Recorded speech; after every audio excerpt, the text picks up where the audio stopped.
Hello, and welcome to the City of Houston's Office of Business Opportunity workshop. I'm certified What's Next.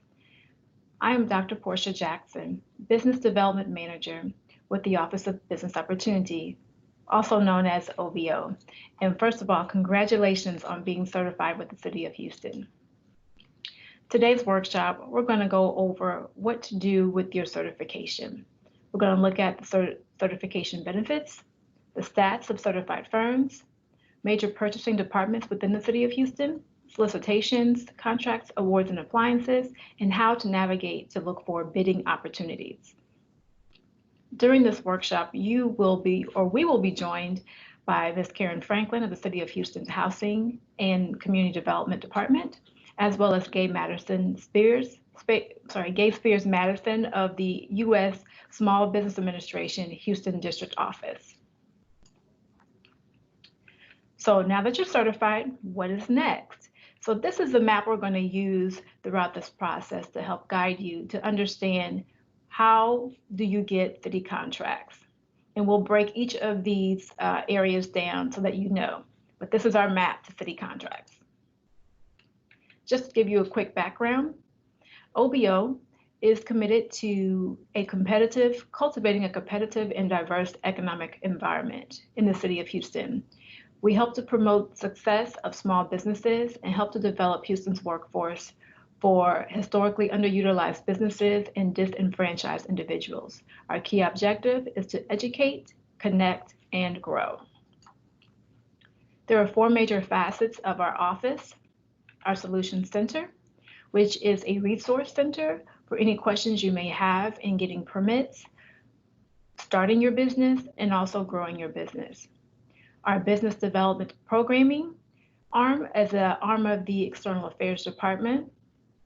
And what we do is we do online and in-person one-on-one counseling services. We also have programming to help you build capacity in your business. We have a contract compliance department, which helps to ensure that all contracts with citywide goals are being enforced. And our certifications department, which you're very familiar with, and that is our certifications division. So about your certification, there's some true things you may have heard and there's some false. Let's go with the true. The true, yes, as a certified firm, you are listed in our online directory of certified vendors. This directory is made public to certified firms and also to major prime contractors, so that if they are looking for subcontractors, they can go to this directory and it will have your name listed as well as the products and services that your business offers. You have access to workshops and seminars and information. You will also, with your certification, you are afforded bidding opportunities on goal-oriented city contracts. The beauty of the City of Houston certifications are that it's accepted by other governmental agencies. And a fiscal year 2019, more than $575 million was awarded to certified firms. So yes, there is opportunity for your certification here at the City of Houston.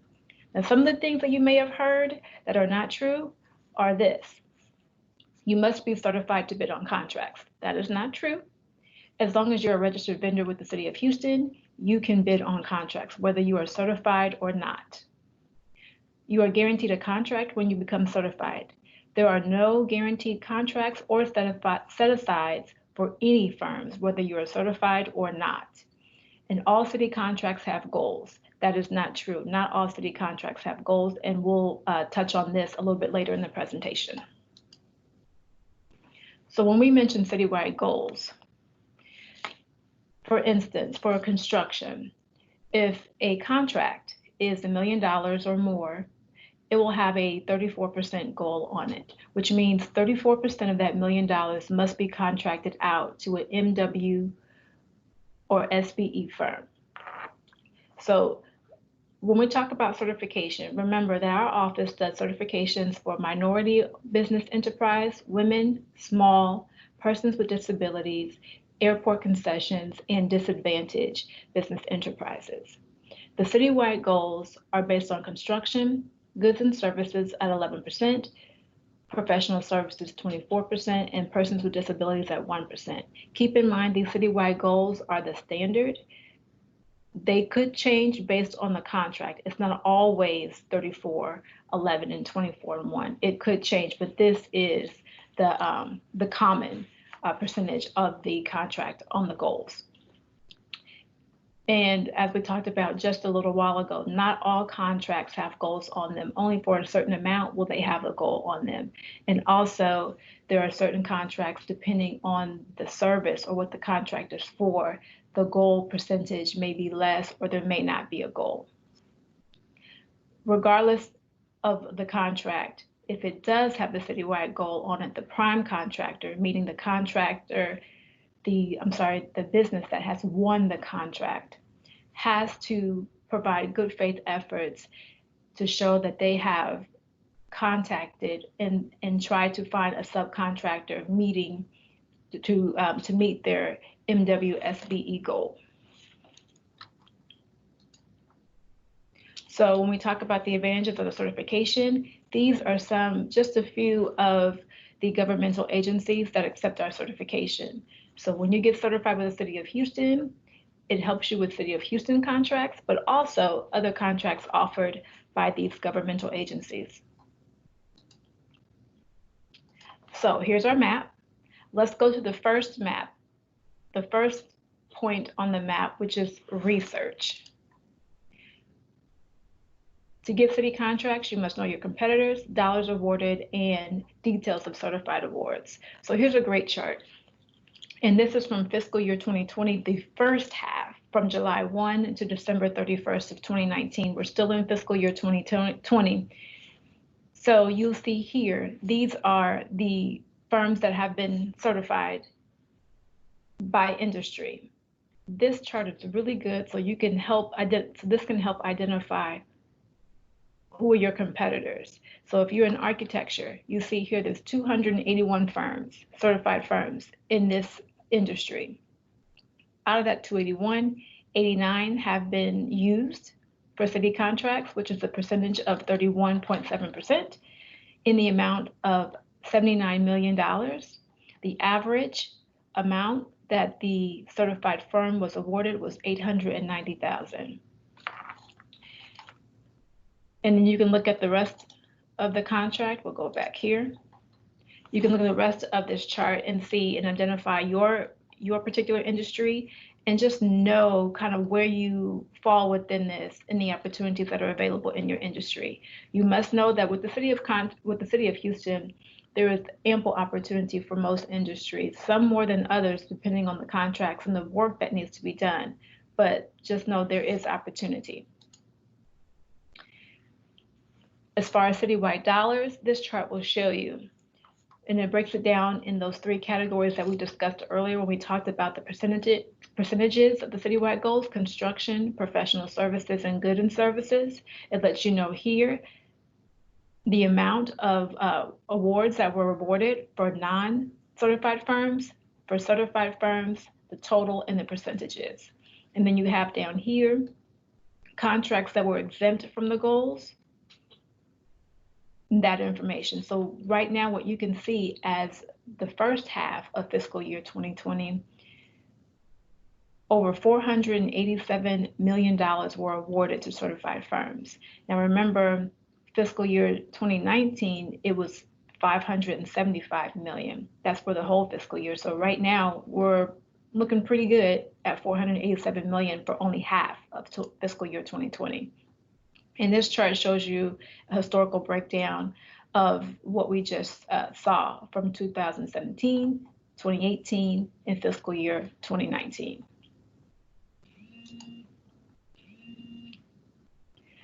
And this will break it down as far as prime contractors and subcontractors.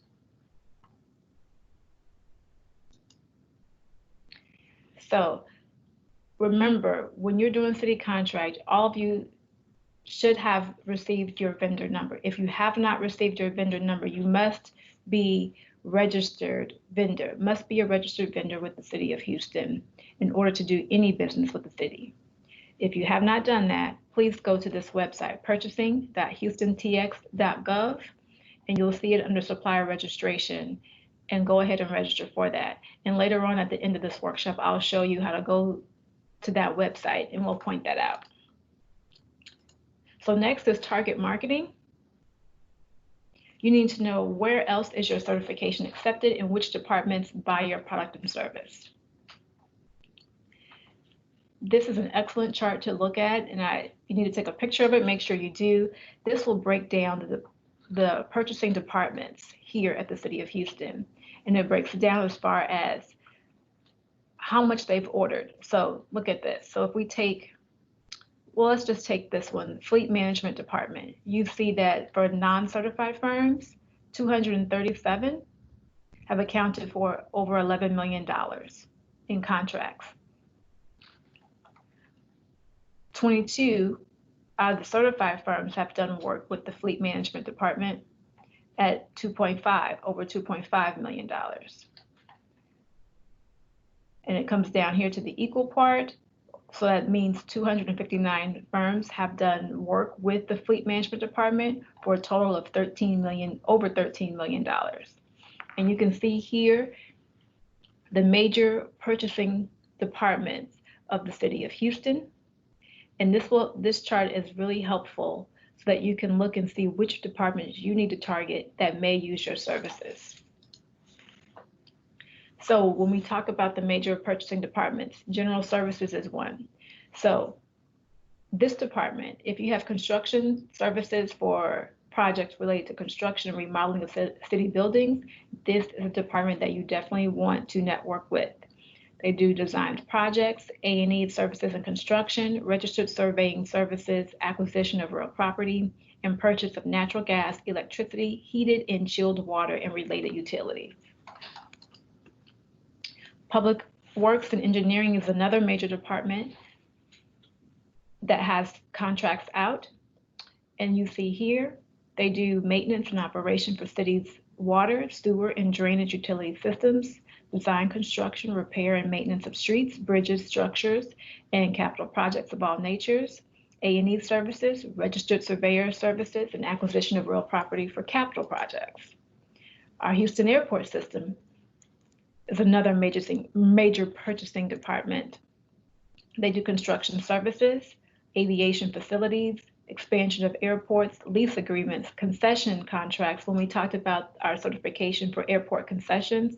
So if you want to have a shop of any kind at the airport, you definitely want to get that certification if you haven't already, but you also want to be on the radar for the Houston Airport System because that's going to be one of the departments that you're going to do business with or have the potential to do business with. They also look for registered surveying services and acquisition of land and property to expand the airports and other aviation facilities. Our strategic purchasing division is our major procuring division of the entire City of Houston. So we have those three major departments that we talked about, general services, public works, and the airport. But the other departments also purchase things as well. And so what they will do is to send the information of what they need to Strategic Purchasing Division, we call it SPD, and SPD will then issue out the contracts. So that gives you opportunity for these larger contracts, which will have the MWSPE goals on them. And you see here that SPD does all of the procurements in the scope and high-tech and complex RFPs, professional RFPs, and reoccurring services and commodity supplies. They also would do any type of emergency purchasing as well. And we have seen that happen, especially with COVID. There were a lot of emergency purchasing that had to happen, and that was all done through the SPD. So just as a checkpoint, we want to make sure that you are looking for opportunities to bid. Know that on Fridays, go to the Houston Business Journal and look at their Notice to Bidder section for opportunities. Sundays, the Houston Chronicle. Weekly, check the Municipal Access Channel. Monday, our office issues out an e-blast. If you're not on that e-blast, make sure you get on it. But you can send me an email at Portia, PORSCHA.Jackson@HoustonTX.gov, and we can get you added to that e-blast. And that e-blast will show you all of the bidding opportunities that are available in the city of Houston and our other partners, our governmental partners. You can also look for formal bids and RFPs on SPD's website, which is purchasing.houstontx.gov, which we'll visit a little bit later. Attend pre-bid and pre-proposal conferences. You want to attend these conferences because this gives you the opportunity to ask questions about a bid. So if you see a bid that you are in a bidding opportunity that you're interested in, you want to make sure that you go to that pre-bid conference. I think they're still being held virtually for the most part, and get a glimpse of who is there, who is interested in bidding on it and being the prime contractor, because you want to network with them so that they can include you as a subcontractor when they bid for that contract. Also, you want to contact the city departments that utilize your services and request to be on the RFP list. So that very first chart that I showed you that had all the city departments on there, we're talking about that. And those three major departments, if your services are conducive to what they look for, then those are the departments you want to majorly contact and be in contact with them and introduce yourself. I recommend you send them your capability statement as well. And then for A&E services, you need to fill out the form, the PWE 100 form right here at this website. So next is responding to solicitations. There are 5 types of solicitations. We have our purchasing cards, P cards, informal bids, formal bids, RFPs, and subcontracting. P cards are issued out to certain departments and to make incidental purchases of supplies and services in smaller amounts that don't go over $50,000. The maximum amount for a single transaction is $3,000. Monthly maximum is not to exceed $10,000, and this brings in the importance of networking and knowing which departments could utilize your services, because with these amounts being so small or being smaller, then it's going to be who they know that they're going to contact to purchase from. So these amounts will not go out to bid for public. You won't see it on the Houston Business Journal, but you would need to have contacts with those departments. So make sure that you are identifying the departments that utilize your services and you are building a relationship with them so that when they have these smaller purchases, you are able to take advantage of being a certified firm and completing that service with that department. And again, accessing the opportunity is market your products, market your business to the individual departments that buy your particular goods and services. And I just want to point out too is think about other things that they may have. So when you think about the Public Works Department, which is a major department, and we talked about, they look for construction and real estate properties and things like that. Don't forget that they have workers that may need uniforms. So if you are in the retail industry, then you know that is a potential relationship that you need to have with Public Works, because the workers that are completing that work need uniforms. So also you got to think outside the box of what those particular departments may need in order for them to fulfill the work there. Informal bids are purchases under the bid limit of $50,000. It contains sealed bid, price quotations, and non-competitive purchase.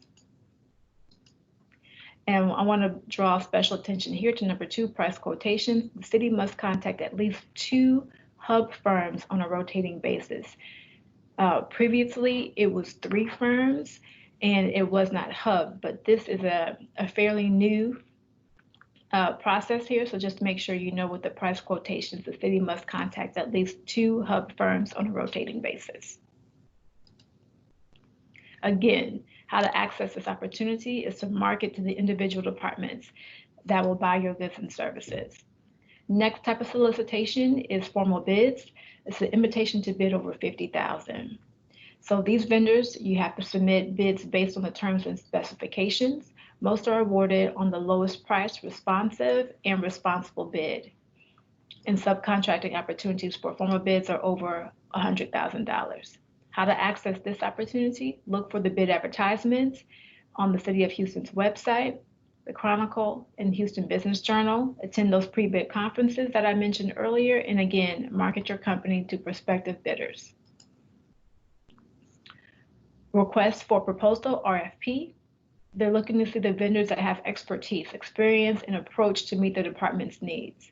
There's a scoring matrix that is involved, and that matrix will help to evaluate and score the vendor based on the evaluation criteria. Again, what we talked about earlier, how to access this opportunity for RFPs is to look for bid advertisements, attend the pre-bid conferences, and market your company. And lastly is the subcontracting.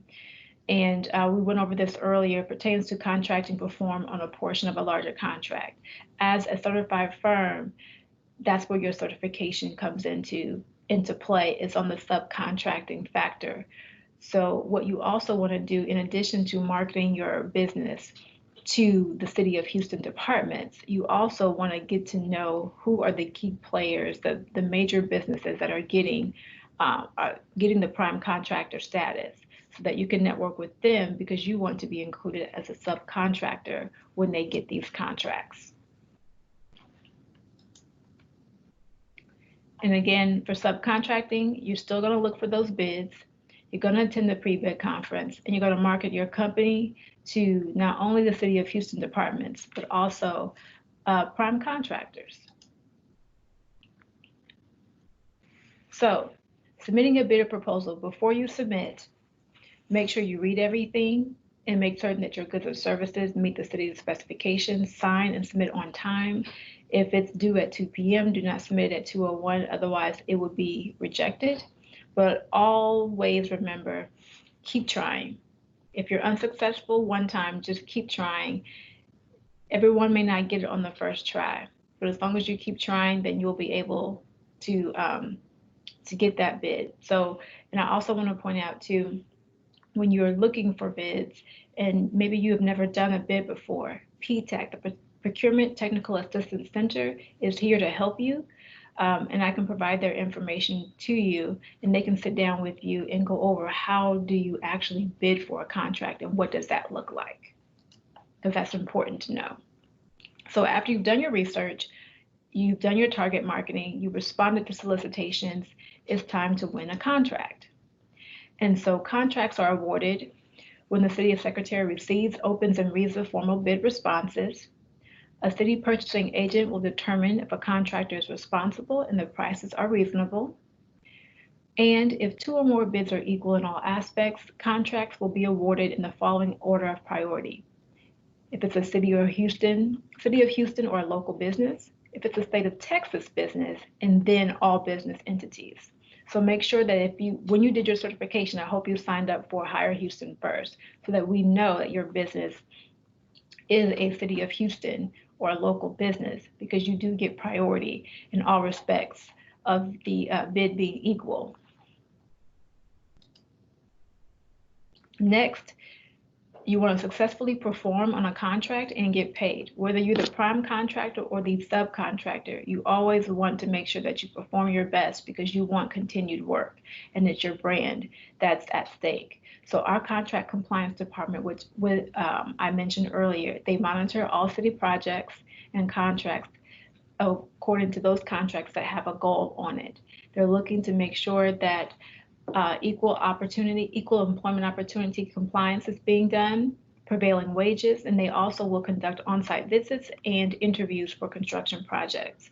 So as a subcontractor, if you have any type of issues or questions and concerns as it relates to your relationship or the work being done on the city contract, if there's anything you want to make sure that you contact our contracts compliance department to report any issues or challenges that you may be having with pay, or something that may not have worked out right with the prime contractor, because we want to make sure that our certified firms are getting the opportunity to work on the contracts and are getting them fairly and being treated fairly as well. Our pay or play program, basically, it requires companies or contractors to pay for the health care to uninsured people, or to play. which requires certain contractors to provide a certain employees with a minimum level of health care. So either you pay into a pool or you play and provide that directly. And our Office of Business Opportunity administrates that program. Lastly is to keep your contact information up to date. You always want to make sure that your codes are telling of the actual services that you provide, so that when you are going for contracts or being considered for contracts, that your information is up to date. So what I want to do now is take you to look at how do you really look for bids and search for bids. So we're going to go to the websites that I mentioned earlier. So we have the purchasing.houstontx.gov for the SPD department. And remember, I mentioned to be a certified vendor with the city of Houston, to be a vendor with the city of Houston, you would go here to register. You should have already registered. And here you will access your vendor profile right here at existing user. And this is where you want to make sure that all of your codes are up to date, because what will happen is, as a city of Houston vendor, anytime that there is work available in the areas of the NIGP codes that you are listed, they will send you an email to let you know, hey, we have a bidding opportunity coming up that matches your NIGP code. So if your codes are not up to date, then you will not receive these emails. So in addition to being notified by SPD about bidding opportunities in that whole list we talked about and looking for them at the Houston Business Journal and the OBO e-blast, you can come here to search bids, RFPs, and tabs. Click here. And you'll come and you have two ways. You can look under here, current formal bids and RFPs. Click there. And it will bring up all of the bids that are currently up. And so it'll tell you a description of the bid, which department is looking for that service, the due date, and who the buyer is. Remember, we talked about it's important to know which departments utilize your services, because that's who you want to network and target. And so if we were to click on, and I'll just click this one, landscaping plants, it'll give you a whole record of everything about this bid. Here's the invitation to bid here, a letter of clarification, an extension letter, and two other letters of clarification. So anything concerning that bid, that information is here. And you can also, at this point too, view interested suppliers. And again, that's about that networking piece we talked about earlier. So now if we go back to that same page, we can also go back here to this home page. If you just want to know background as far as what type of opportunities or what type of contracts have been put out or bids been put out, you can do a keyword search. And we can look here and we can use landscaping. And it'll show us the various contracts, landscaping contracts that have been out. So you know here that general services, public works, these are quite old convention, but general services is your main department for landscaping opportunities. And you can see here and you are able to contact the buyer to ask for more information, or if you want to know when is a certain bid coming out, or any kind of questions regarding it, you have the buyer's information, especially if you have questions about that bid. And you can see here when you do the search, it'll give you the closed and open bids. So you see all of these are closed, but you see that this one is still open until the 21st of this month.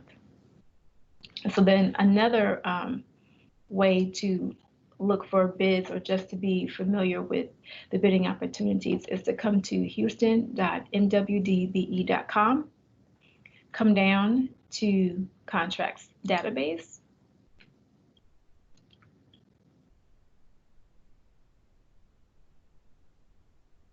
and here you can put in a prime contractor's name that you may know of, because again, when we talk about the importance of networking, you might want to see, well, who's getting these contracts? If I know that a certain company is getting a contract, you want to look and see what contracts that they have received from the city of Houston, and um, and what type of business that they're getting and who they're using as subcontractors, so that it give you a better idea of who you need to network with and who you need to market to. If you also know a contract number, you can place it here. And you can also use this as a contract description. So keeping in line with what we were doing before, we can use landscaping as a contract description, hit search, and it'll bring up the landscaping contracts. And so if we look here at this one, Associated Landscaping Services, LLC, we know that this contract is from May 10th of 2017 through May 10th of 2022. And you can see the progress of the contract. We can click on it, and then we see the details here. It was a contract for $444,000. It had 11% goal on it. And you can look at the payment process as well as see who are the subcontractors on it. And so they only have one subcontractor. Now, keep in mind that some contracts will have more than one subcontractor. That's perfectly fine.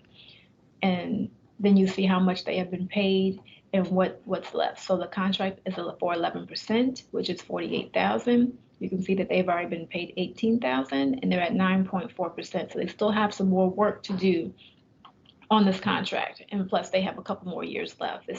It doesn't end until 2022. So if you are interested in landscaping, this gives you an idea that Associated Landscaping is a prime contractor that you may want to build a relationship with, just in case they get more contracts with the city of Houston, or even past the city of Houston, you can be considered as a subcontractor. It's even important to know the subcontractors, because they're getting experience with working with the city, and they may have opportunities where they may want to collaborate or utilize your services. So use this as a way to do your homework and as a way to target companies and introduce yourself and know what's coming up. And even with this contract, we see too, with this service, Yellowstone Landscaping had a contract, a 5-year contract, but it's still saying that it's still in progress. So there's still some more work that needs to be done on that contract. And who knows, that contract may be up, maybe needing more, maybe extended, or another contract may be issued. So again, it's important to network, know who to network with, and see who they're building relationships with and they're giving the work. And that'll help you to better target and see where you want to go, who you want to network with, and how to use your certification better. So I hope all of this was helpful to you. And again, if I can be of assistance, please reach out to me, Portia, PORSCHA.Jackson @HoustonTX.gov. And just email me if you have any questions on how to navigate through the city of Houston, or how to utilize your certification and what opportunities are available to you. So again, thank you for tuning in, and we're going to hear from our guests. We have Karen Franklin with the City of Houston's Housing and Community Development Department, as well as the Gay Spears Madison with the local office, the Houston office of the SBA. All right. Thank you, ladies. I'm very happy to join you today. I'm excited to be a part of the Office of Business Opportunity, What's Next? And we, on behalf of the city, we're here as a convener to help facilitate opportunities along with our community partners. So let's go. It's important today that we let you know that there's important steps that happen once you obtain your certification, and at the same time, how opportunities are available for many businesses. Yes. Okay, so here we go. I want to first give you a snapshot of who housing and community development is, and then we're going to go into the opportunities that's available for you as well as the benefit. Take a look.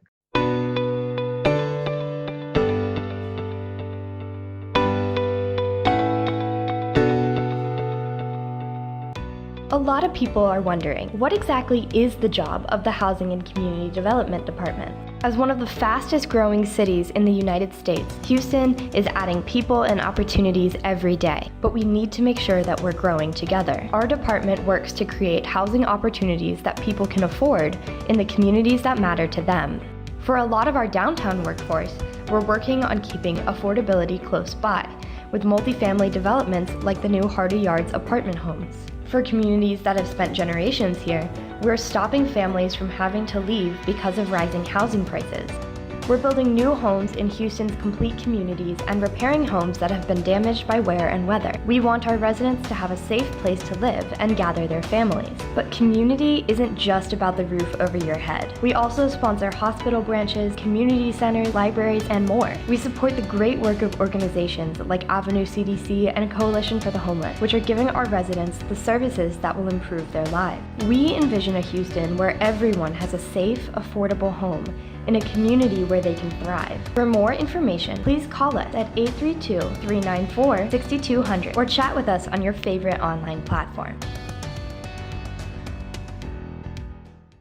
So you were able to see a quick snapshot of who we are, what we do, and what that looks like in terms of serving our community and our neighbors. Housing so as urban development talk about, particularly a program called Housing and Community Development Department is an incubator that really strives on promoting affordable homes and neighborhood revitalization within the community. We particularly administer over $100 million annually in various federal, state, and local programs. Primarily, as you saw, our investments are in neighborhood parks, multifamily communities, and economic development, and including first-time home buyers to assist them with homes. We also go and serve the homeless, the elderly, as well as the disabled. And within our programs, there is this provision of Section 3, and it is a vehicle that also helps us to extend training, employment, and economic opportunities for the community in which we serve. So when you talk about Section 3, it is a program that is designed to ensure to the greatest extent feasible that employment and economic opportunities are generated from the projects that are vetted within our community and rolled out. It is designed to serve directly the low to very low income persons, whether it be an individual or a business. And we're going to talk about those areas in just a quick moment. But when we highlight the benefits, we have three key benefits that we focus on. And on those three key benefits, we're talking about contract opportunity, employment and training, business relationships, as well as preference that is gained for those individuals that are Section 3 certified. When we're driving our federal programs, it's important to us with the minority, women, and small business opportunities that you'll be hearing of shortly, as well as those that are Section 3 certified. This is another avenue that brings you to the table, as it was talked about earlier. But we do always preference. It's important that you don't find that you have to be certified in order to be a part of your project, our projects. No, you can work on any of our projects, whether you are certified or not certified. But there is an advantage of obtaining the various certifications that are offered. And this is what we're sharing with you on today as far as what's next. So when we talk about the certification for Section 3, it's designed in two areas. For an individual that is looking to be a part of the opportunities with our federally funded projects as well as businesses. So let's look at a Section 3 residence. So Section 3 residence is categorized in two areas. One that is an individual, particularly that is within the public housing inventory and is also a part of the federal, state, and local programs in terms of assistance. But not only, it can be another it can be an individual as a whole that also falls within the HUD income limits. And we'll be talking about that chart in just a quick moment. But within the HUD income limits, that is in the Houston metropolitan area and our surrounding communities. So in essence, the Section 3 program is designed where our community and our neighbors are able to actively participate in these opportunities for the employment training and including the contracting that we'll be talking about. This is take a look at the HUD income limits, and this is the 2020 chart that was just released in May. So when you look at the guidelines, we take a look at the threshold that's designed for the number of persons that's within your household. So as an example, if you're a person that has 4 persons in your household, and you may be the head of the household, and you would look at the chart going all the way over within the 30, the 50, and the 80% median income, and then you would see if your income falls, as an example, for a household of 4, it would be $59,600. That annual income or below, that resident individual would fall within the HUD income limits. And when you start for the certification for an individual, it's a very simple process. We just look at 2 items that are required. I'm going to pull up the checklist here for you.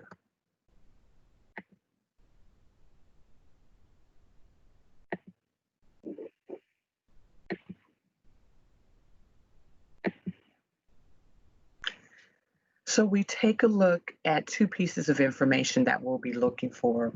One, we'll be looking for proof of identification for the individual who's seeking to obtain the Section 3 certification. And then we're looking for proof of occupancy, where that individual is living. We're going to take a look at both first, the checklist, and then we're just going to take a quick glance at the application.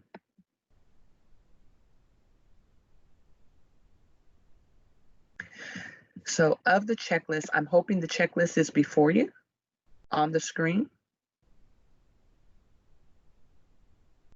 So on the checklist, it gives you the 2 different categories of the proof of information. As mentioned, you have just your normal information that you can use to submit, whether it be your driver's license and or the other items, should you not have a Texas driver's license, and where you reside.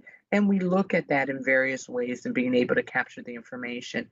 If we're looking at either submitting a lease, a utility bill, but then in many instances, you'll find your individual is staying with another person. So just a paragraph, a note can be provided from the individual who is on the lease or either owns the home to say that, John is residing with me for this designated amount of time. And then within the checklist, it gives you, in starting the application, which it is available on our website. And as mentioned, we're going to go to that in just a quick moment.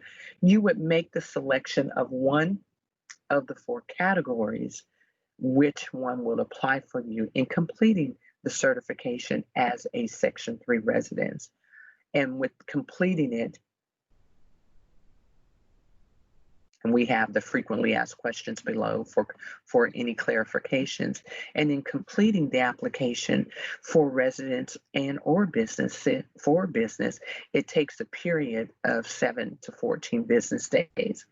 Now, one of the unique aspects of the Section 3 program, the Section 3 program is race and gender neutral.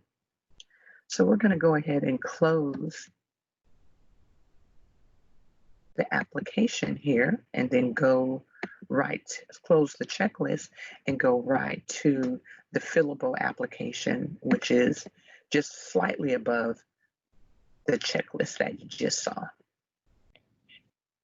We're not able to see. You still see the PowerPoint? Yes. Okay. So when I click onto the link, it doesn't show on the screen? Let's No. see. Okay. Let's see. So I need to do. Let's share. And thank you for letting me know. I think this should do it.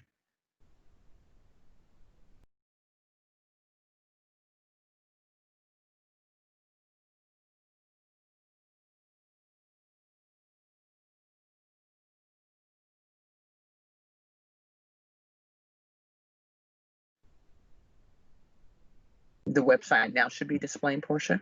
Yes, we can see the Okay. website. Okay, I appreciate that clarification. So I'm going to do two things. I'm going to go back and pull up just the checklist so you'll have that before you, and then we'll go quickly to the fillable application. Okay, so this is the checklist where it gives you kind of just like a little checkbox where we're looking at the required documents. One, the proof of identification, then the proof of residency. Then it goes down further in beginning the application as far as your checklist, so you would know what items are needed for one of the four categories that you would make a selection for.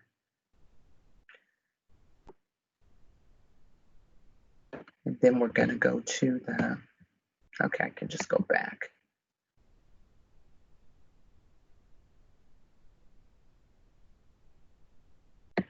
And then go to the fillable application, which it should still be before you on the screen. Okay, and our documents, we are in the midst of converting them. So we have them, in English, and we just recently completed many of our tools in Spanish. So here is the Section 3 resident application found on our website. You submit the standard information on yourself. It does provide you, again, that snapshot of the HUD income limits, which carries for the surrounding areas. And then it begins the required qualifying documents and the category that you would apply under. It's a 7-page application, which includes the signature. This particular application, all pages will need to be completed, signed, printed, and signed.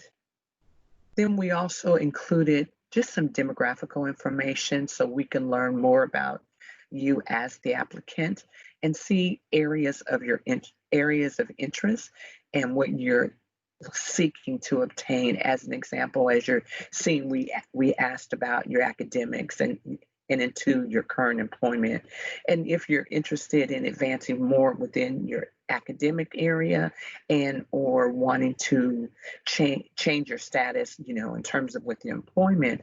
This particular area gives us an idea to help you.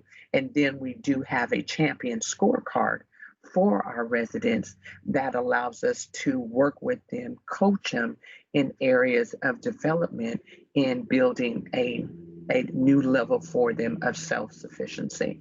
So not only are we focused on helping individuals become a part of our program, we're also very interested in the individuals themselves and how we can help empower our community as a whole. So as we just concluded talking about the Section 3 residents and what those tools are in completing the application and equally getting it started. So now we're going to go into individuals who have their own business, such as many of you that are viewing this presentation, in terms of how can you be a part of those dollars and what do those dollars look like. So this is where we're talking about the Section 3 business concerns.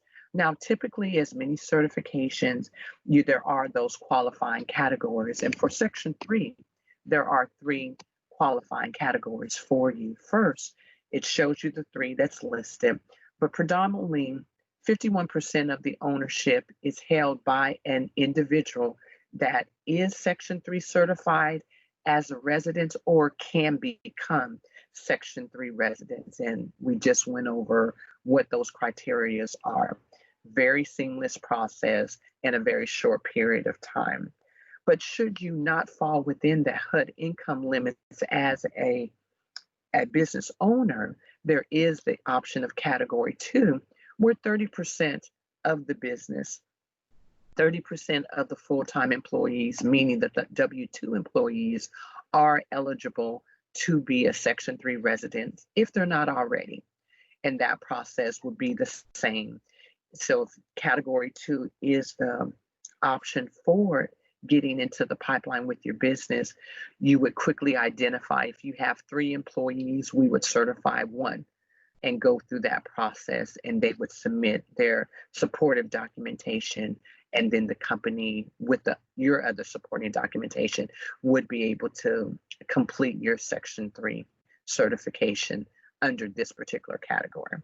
But then again, should you find that Category 1 and Category 2 does not satisfy the requirements, then we definitely would look at Category 3.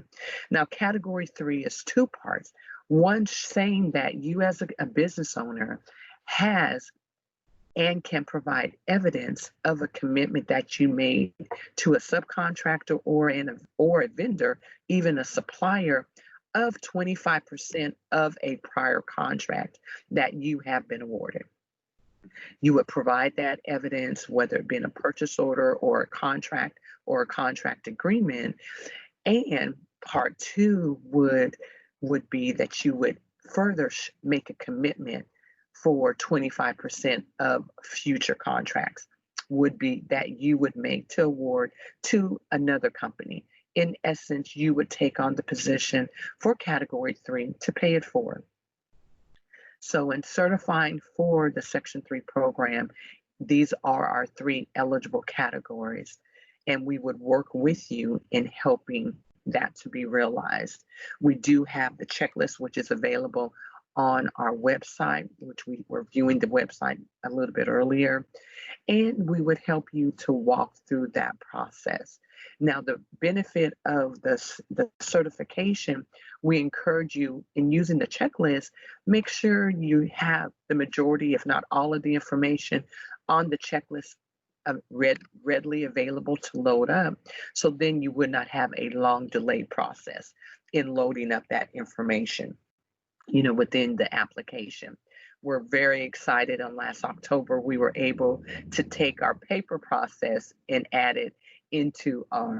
turn it into an electronic version, and that is housed within the B2G Now system, which is a common reporting system that many industries and entities use, which we'll be able to see that shortly. And of course, as mentioned, we do have the checklist. Now, this is a glance at that Section 3 management system, where once you're ready, you would go into that system. You see at the arrow below where you begin the process where it says apply for the certification. And directly below, we have you're able to launch a copy of the real-time directory of businesses that are currently certified within the program. Currently, I believe we have right about 112 businesses that are certified within the directory. When you talk about the residents that are certified, we have approximately 267, I believe, are certified as a Section 3 resident. Both the directories allow individuals or projects to actively real-time, 24/7 go into the directories as they look for individuals they're looking to bring onto our projects, our active projects. And the certifications for residents and business are good for a 3-year period.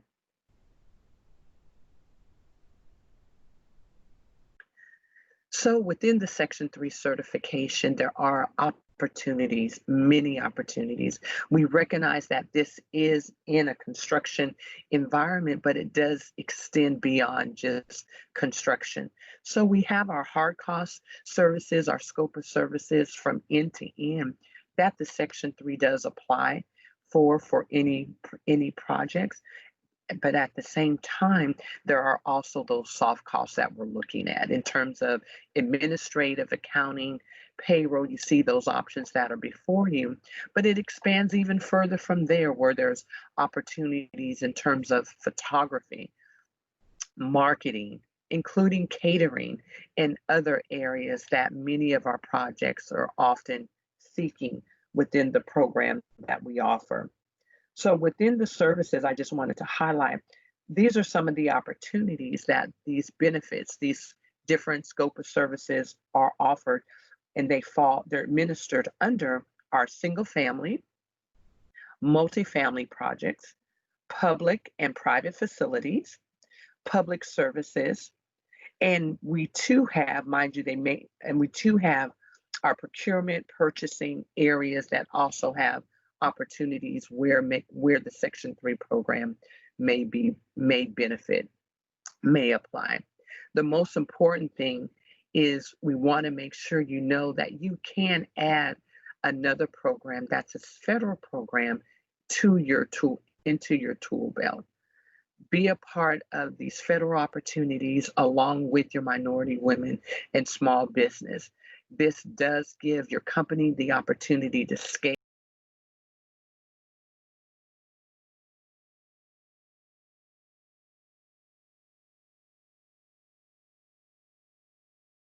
and also expand your reach within the federal environment and to within our city projects. We're here to make sure not only that you know about the projects, that you're actively involved with the projects, and with you obtaining the Section 3 certification, it allows us to be able to send these opportunities, whether they be pre-bids, connection fairs, and just training and certification and including employment, we send those opportunities direct within your inbox. I am Karen Franklin. I'm the Community Involvement Coordinator, and my obligation and my responsibility is making sure that we work closely with our community, our local partners, to make sure you know about these opportunities real time. We encourage you to plug in, follow us on social media, always visit our website so that you can be a part of these fluid opportunities, real-time engagements in helping your business be a part of what's before you. And I leave with you just a few thoughts. We're excited about the new doors that are before you. And within these new doors, it is important that through these certifications, you recognize that it is a springboard that can carry your company into new heights. We're excited to be able to team up with the Office of Business Opportunities and What's Next. And we look forward to sending you information directly to your inbox on the certification and following you and helping you to get that certification completed. We are available for any questions, and we look forward to you being a part of our federally funded projects. Thank you. Thank you, Karen. You are most welcome. Thank you once again, Portia, for allowing us to be a part of this important conversation. No problem. We appreciate the partnership. Absolutely. My name is Gay Spears Madison, and I'm a business opportunity specialist with the Houston Small Business Administration. Today, I'll be talking to you about the 8A certification program. The mission of SBA is to help Americans start and grow their small businesses. As an annual goal, the U.S. government has 23% of their prime contracts dedicated to small business. And the breakout of that is going to be 5% prime and sub to woman-owned, 5% prime and sub to small disadvantaged businesses, 3% of prime sub to service-disabled veteran-owned businesses, and 3% of prime and sub to HUB-zone businesses. In order to do business with the federal government under any of our programs, we're going to look at the size of the business. And because we are the U.S. Small Business Administration, we're only going to deal with small businesses. So your firm must be small based on your primary NAICS code. And how that is determined is either going to be an average of 3 years or 5 years of your revenue, which you have a choice until January 6, 2022, or by number of employees if you are a manufacturer, dealer, or wholesaler. For more information about this, you can visit 13 CFR 121 size regulations at our website, www.sba.gov.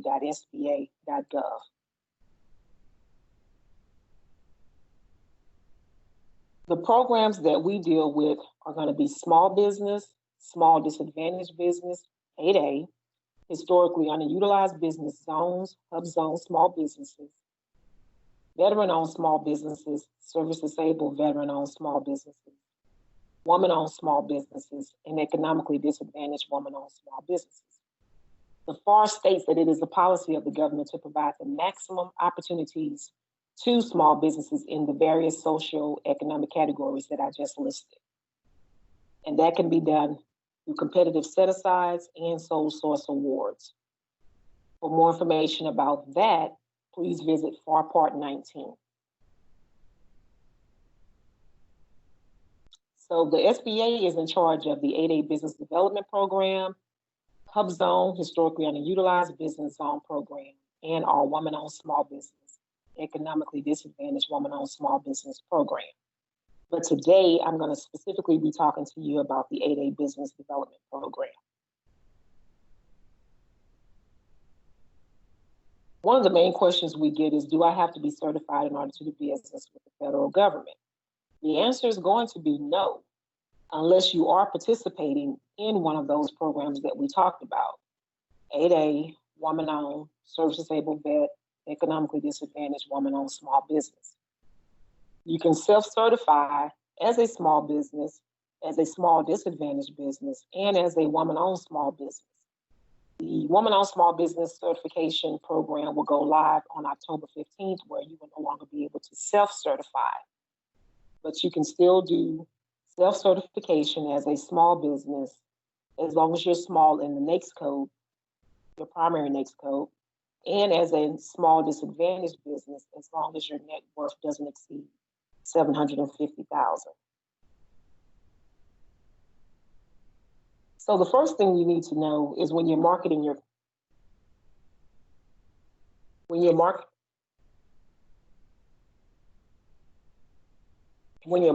company, is who buys your products or services.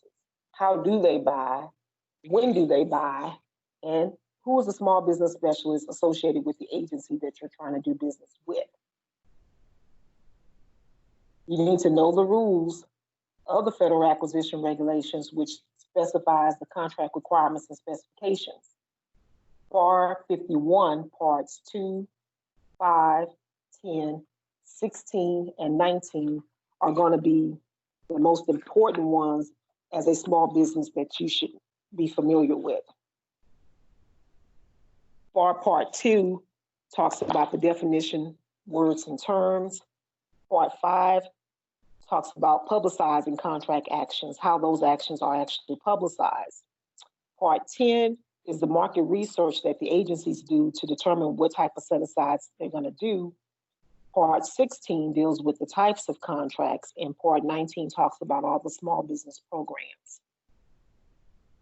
You want to make sure you perform as promised, you're pleasantly persistent, meaning that you're going to come around more than one time, see your face in the place a lot, and have a good capability statement.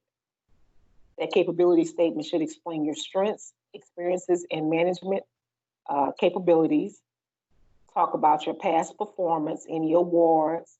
It's like a mini resume for the company that you're going to pass out to agencies on your firm. So the first thing you're going to do is get registered.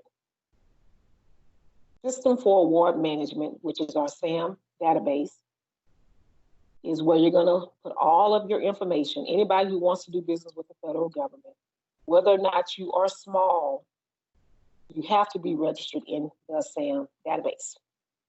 So you're going to need your DUNS number. You're going to have to identify your NAICS codes, a primary NAICS code, and then the other NAICS codes that are associated with your company as far as all the work that you do. At the end, if you are a small business, it will ask you if you want to continue on to our dynamic small business search profile. It will link you to that, and in that system, you'll be able to complete your capabilities narrative any keywords, any specialized equipment, and your references. And then, of course, you want to register with our certification system, which is certified.sba.gov.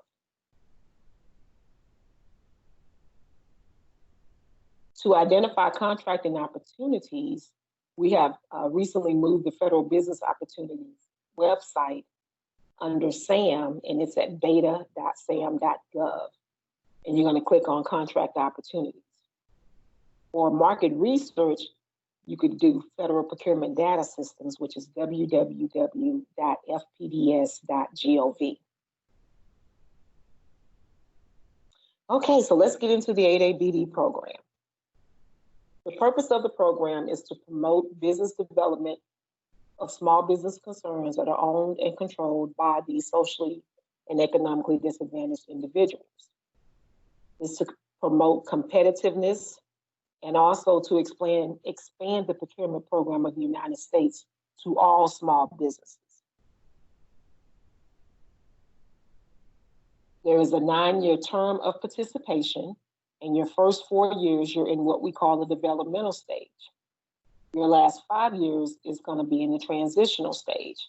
And after your year 9, you are released from the program. You're no longer certified as an 8A, and hopefully you are more competitive and viable to compete amongst other small businesses, period, not any socio-economic programs.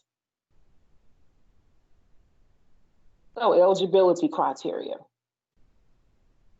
Socially disadvantaged, we're going to be looking at your race, ethnicity, your cultural biases to identify you as a member of groups or of individuals who have qualities that are subjected to racial or ethnical prejudice. You are presumed to be socially disadvantaged, number one, if you are in any of the following categories, which is Black American, Asian Pacific American, Hispanic American, Native American, Subcontinent Asian. For all of our programs, you have to be a U.S. citizen or a naturalized citizen. So number one, U.S. citizen or naturalized citizen. And then if you fall into the categories of the following groups that I named previously. If you're not in one of those groups, then you're in what we call a group that you have to show that you are socially disadvantaged with a preponderance of evidence. And that's just the more evidence you give to support your case, the more likely the individual who's processing the application will assume that you are socially disadvantaged. So U.S. citizen, socially disadvantaged, and then we go to economically disadvantaged. When we're talking about economically disadvantaged, we're going to be looking at the net worth criteria of the owners of the company. That net worth threshold cannot exceed $250,000. Now, to determine that, we will take out the equity in the business as well as the equity in your primary residence or your homestead equity. The personal assets of the owners cannot exceed the maximum threshold of $4 million. And the average personal income of the owners cannot exceed $250,000 over a 3-year period.